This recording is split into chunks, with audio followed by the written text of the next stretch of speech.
Bismillahirrahmanirrahim. Assalamu alaikum everyone. In this video we will discuss traditional grammar, the grammatical study of traditional grammar in pre-linguistic era.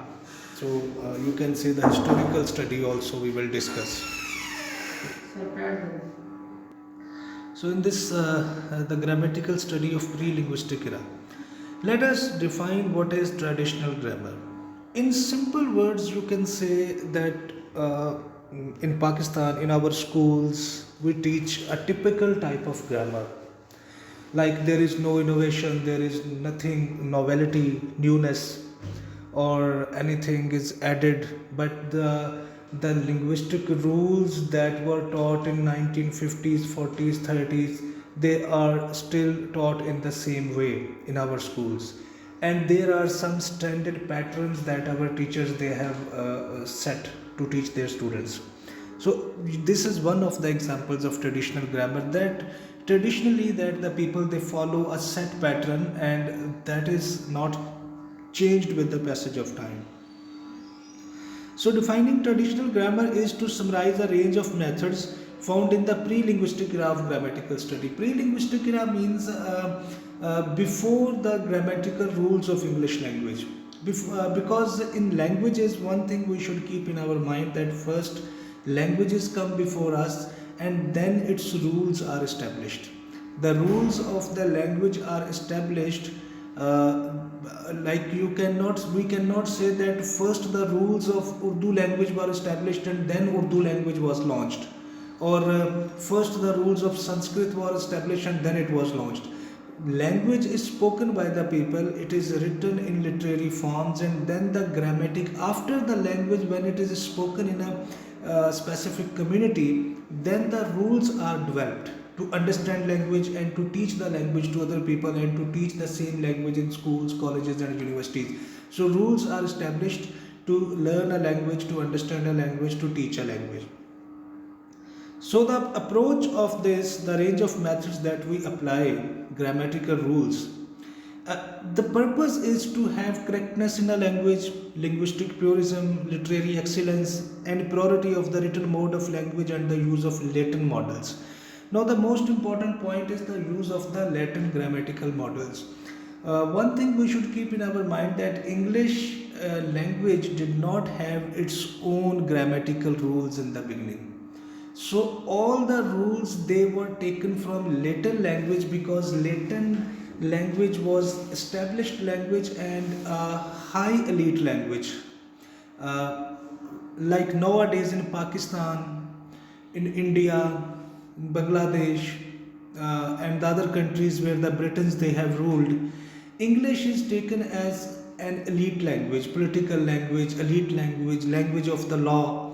So, in the same way as English is occupying all the areas, all the fields in Pakistan, English language, specifically in judiciary, the same was the rules in England hundreds of years ago, when English was considered as a second or third language and the first language was Latin. Then it became French and then finally it became English. So we cannot say that for 500 years or 600 years it was English as a global language. English became a global language as the Britons they start expanding and they start making their colonies and they start conquering and capturing different areas of the world, as our Pakistan, when it was united in subcontinent before 1947. So we were all ruled by the Britain. So the later models, because the later models they were having some similarity with the English language and they were used to describe English language also and other languages also. Languages Latin and Greek. It is mostly used in language teaching, also known as pedagogical grammar. So in pedagogical grammar, like what pedagogical grammar is, that we used to teach our students either in school or any other institute, college or university. So the purpose was based on The linguistic models were based on Latin and Greek, and the languages teaching is also known as because pedagogical means teaching of a language, teaching related to teaching or teaching methods. You might have come across in different in for all those who are teaching in schools and those who are doing their B.Ed and M.Eds. They must have read this word pedagogical before. So it means related to teaching. So the traditional grammar, the purpose of the traditional grammar was to use it for teaching purposes in schools to make the learners understand the rules of a language. Now let us discuss what these traditional grammarians believe. The traditional grammarians, they used Latin models of language instead of English language, as I already told you, because English was not having any defined rules. As nowadays we are having passive voice, active voice, direct and direct, where to use the modal auxiliary, where to use the preposition, the noun, verb, adverb, everything is there. But as we are talking about pre-linguistic era, hundreds of years ago, at that time English was not an established language and its rules were not established. But to describe English, the rules from Latin language was used. Why Latin language was used? Because English belonged to an Indo-European language family, and Latin also belonged to Indo-European language family, Proto-Indo-European language family. So there was a similarity between these two languages. So it was believed that the rules are also similar. So Latin rules were used. I have told you English belonged to Indo-European language families and Latin too. So there was a similarity between the grammatical models of Latin and English. That is why the grammarians, to describe English language, they used Latin grammatical models, Latin language grammatical models instead of English language models. Then English was not having its own grammar at that time, but nowadays, I mean, English is having a very specified rules, very authentic rules of language as it became the global language. In classical grammar, English followed the rules of, because of this. Again, the same thing has been repeated over here, that in classical grammar, when we talk about the traditional grammar, it means that there is a similarity. There is a similarity. There is a similarity between both the languages, between both the languages, Latin and Greek. Latin and English language. So again, coming back to traditional grammar, that the concepts of perspective rules and the concepts about the structure of language that is commonly taught in schools, that we are have already discussed, that what traditional grammar is. Traditional grammar is actually used the models that are used to teach in a school in a very traditional way. As for example, as we can say that in our schools, when we teach present indefinite tense or present continuous tense. Let us talk about present continuous tense. We say when our teacher is teaching in school, they say that Urdu fikro ke aakhir mein raha hai, rahi hai aata hai. So it means that something that is in continuous form. But present continuous is also used to describe future. Present continuous tense is also used to describe future also. Like when they say that I'm going to reach to Lahore tomorrow. I'm going to Lahore tomorrow. It is again acceptable. So present continuous is also used to describe sometimes future, and other aspects are also described by different tenses. But what we have in our traditional methods in schools in Pakistan, we say that in present indefinite Urdu fikro ke aakhir mein ta hai, ti hai, aata hai, and in present continuous we say raha hai, rahi hai, and it is continuous form. So out of 5 aspects of one tense, we are taking only one, and the 4 are left behind. So the concept is actually not clear to the students as well as to the teachers. This is known as a traditional method. No one objects this method because the learners want to learn in more easy way, and there is no change at the higher level from the government level of the language policies, those who make the policies of language. So whatever the language policy is given to the teachers, they are following the same.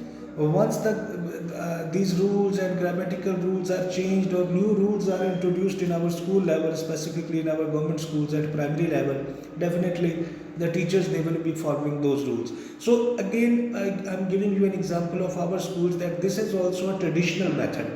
When there is a traditional method, it means that we want to teach uh, just to uh, just to teach to the learners that how can they use the language for the purpose of communication. It is also known as school grammar, based on the principles of Latin grammar, because when we talk about the Old English rules, we do not find any Old English rules and we use Latin grammatical rules. Traditional grammar is perspective.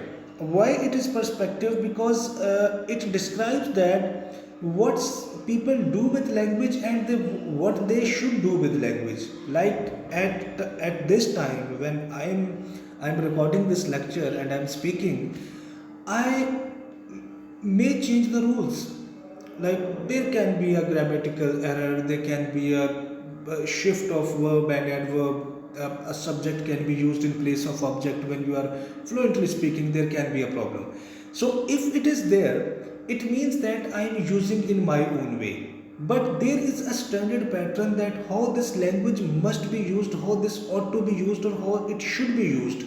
When we talk about that how language should be used, then we talk about the grammatical rules.